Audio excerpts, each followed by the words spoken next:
rescaldo das eleições nos Estados Unidos, é a altura de olhar para a frente. E vamos começar pela política externa, área onde Donald Trump promete, por exemplo, acabar com a guerra na Ucrânia. Luís Tomé é especialista em relações internacionais. Bem-vindo, obrigada por estar connosco.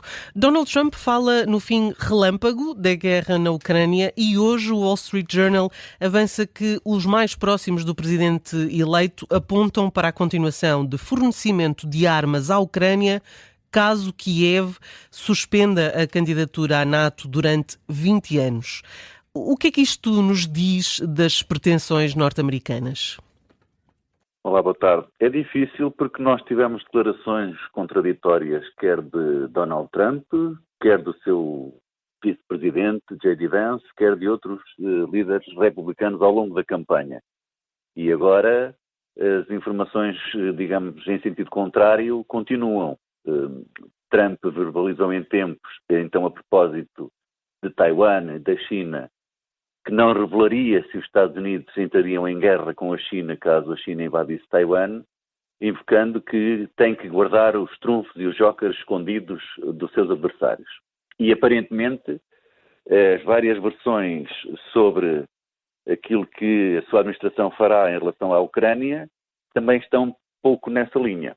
Aquilo que se percepciona é que a abordagem de Trump foi sempre muito no sentido de aproveitar o contexto de referências à guerra na Ucrânia para criticar a administração Biden, dizendo que foi fraca e que com ele jamais teria havido a invasão da Ucrânia e esta agressão russa. Mas, na verdade, foi sempre dando sinais também no sentido de que era um erro a administração Biden estar a entregar armas, ajuda financeira, sem contrapartidas para a Ucrânia. E chegou mesmo a dizer que, quando muito, teria que ser doado armamento pago pelos ucranianos ou por outros, geralmente os europeus. E, portanto, de uma forma mais transacional.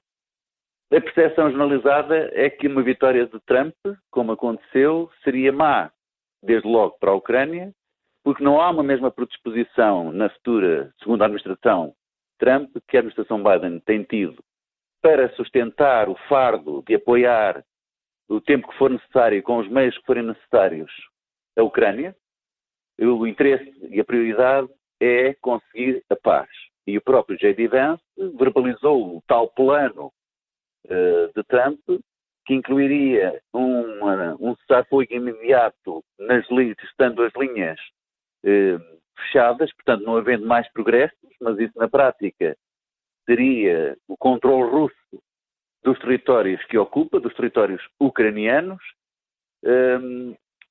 e eu acho que isso, se for o plano de paz, fechar a guerra a qualquer preço, nestes termos, a Ucrânia definitivamente não é membro da NATO. A Ucrânia aceitar que a Rússia controla, fica na posse dos territórios que já ocupa.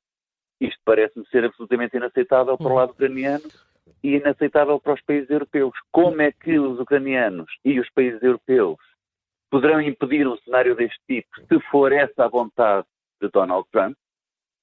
A prioridade é a contenção da China em Ásia e Pacífico e, portanto, no caso da Ucrânia, é fechar o conflito, pois isso está para se perceber se é efetivamente assim.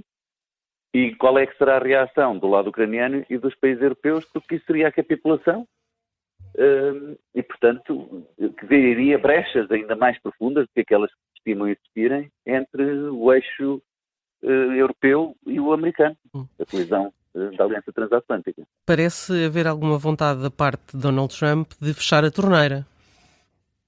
Sim, ele verbalizou isso, disse que não é sustentável, que não podem os Estados Unidos têm que concentrar os seus recursos naquele que é o verdadeiro adversário, que é a China, naquela que é a região prioritária, que é a Ásia e Pacífico, e portanto não podem andar a desperdiçar-se diplomática e sobretudo financeiramente com outros recursos, designadamente a Europa.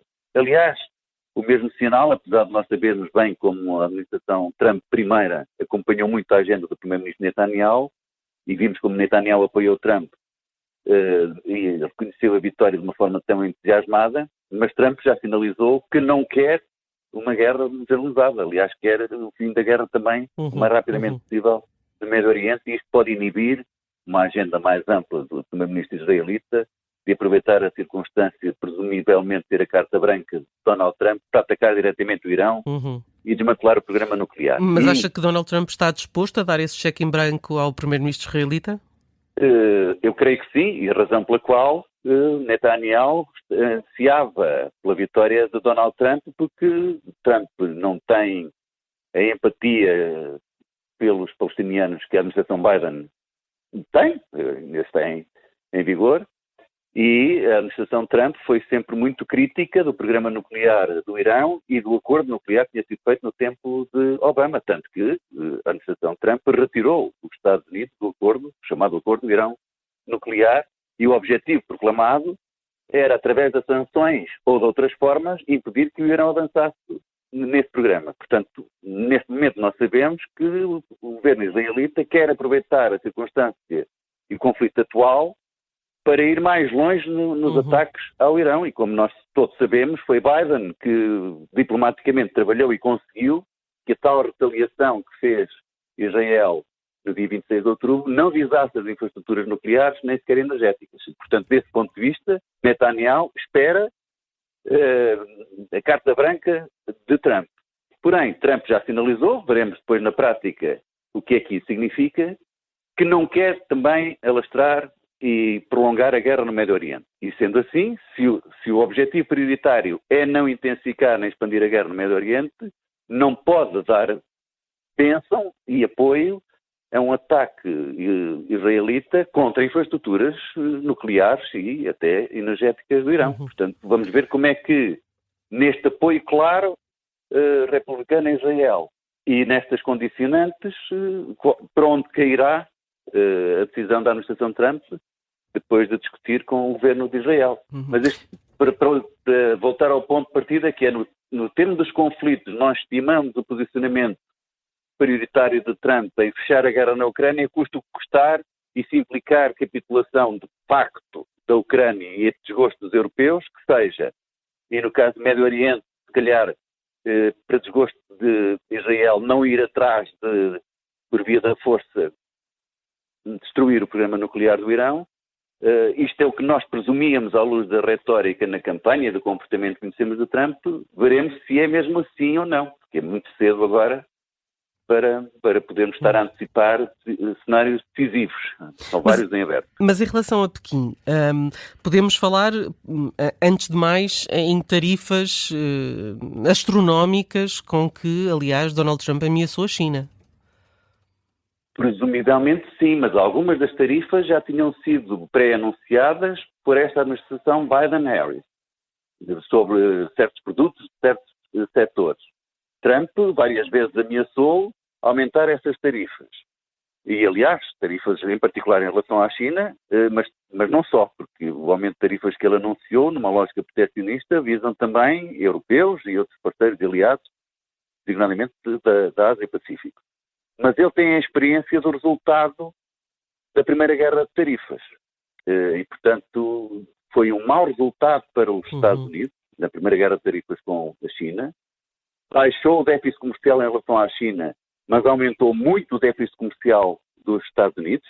Tinha atingido, quando Trump saiu, o máximo desde 2008. E há vários estudos que dizem que há desempregos diretos resultantes só da guerra de tarifas com a China, e porque a China também retaliou, de 180 mil a 245 mil empregos diretos provocados por essa guerra de tarifas, além da perda de competitividade de muito da produção americana no mercado internacional, porque as tarifas fizeram com que uma série de componentes chineses entrassem mais caros e, portanto, o produto americano final ficou mais caro e logo menos competitivo no mercado internacional. Portanto, à luz desta experiência, de algumas críticas até de grandes empresários, veremos se esta retórica anunciada e aquilo que presumimos que vai acontecer se confirma. Agora, eu acho que há aqui uma linha de continuidade óbvia que Trump vai manter, por comparação com a administração Biden-Harris, como esta já manteve no espaço da primeira administração Trump. A China é o grande adversário, a Ásia-Pacífica é a prioridade. E isso é consensual entre democratas e republicanos e, portanto, digamos, entre Trump e Biden. E, por outro lado, é consensual que a Índia é um parceiro estratégico de longo prazo, independentemente de alguns desvios menos democráticos, digamos assim. Portanto, isso é consensual para esta região e para dois grandes atores. E há uma diferença substancial, é porque manifestamente Biden sempre procurou envolver mais na sua agenda política externa parceiros aliados, quer da Ásia-Pacífico, quer de europeus, e para Trump os europeus só serão relevantes se estivermos em linha com a sua agenda.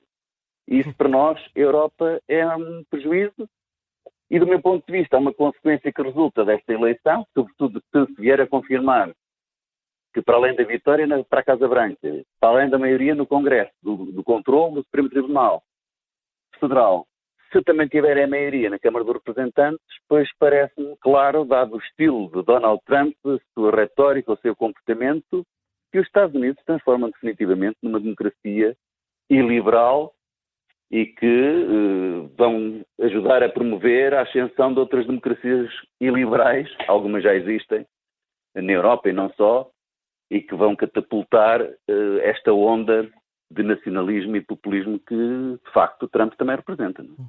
Luís Tomé, muito obrigada por ter vindo a este América Dividida. No fecho, como sempre, o Nelson Ferreira traz-nos música e hoje destaca a agenda do dia de Trump, que já está a trabalhar na transição de poder. É um trabalho com a sonoplastia de Pedro Oliveira.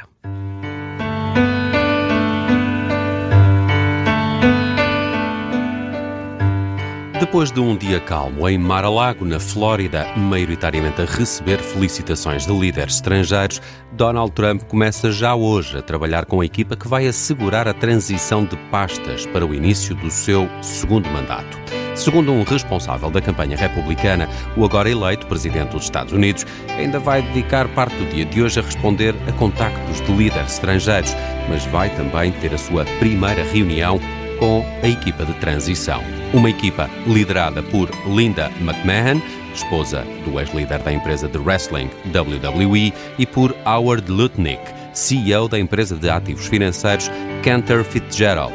Mas deste grupo também fazem parte os filhos Donald Trump Jr. e Eric Trump, bem como o agora eleito vice-presidente J.D. Vance. Para hoje está também prevista a primeira aparição de Joe Biden desde que Donald Trump foi eleito, e o tema da transição de pastas deve fazer parte dessa comunicação. O ainda presidente vai falar ao país a partir do Jardim das Rosas, no exterior da Sala Oval da Casa Branca. Darkness Till Dawn. Carly Simon, 1976, Estados Unidos da América. Chain-smoking cigarettes, enemies across the table, wondering if I can ever trust anyone again.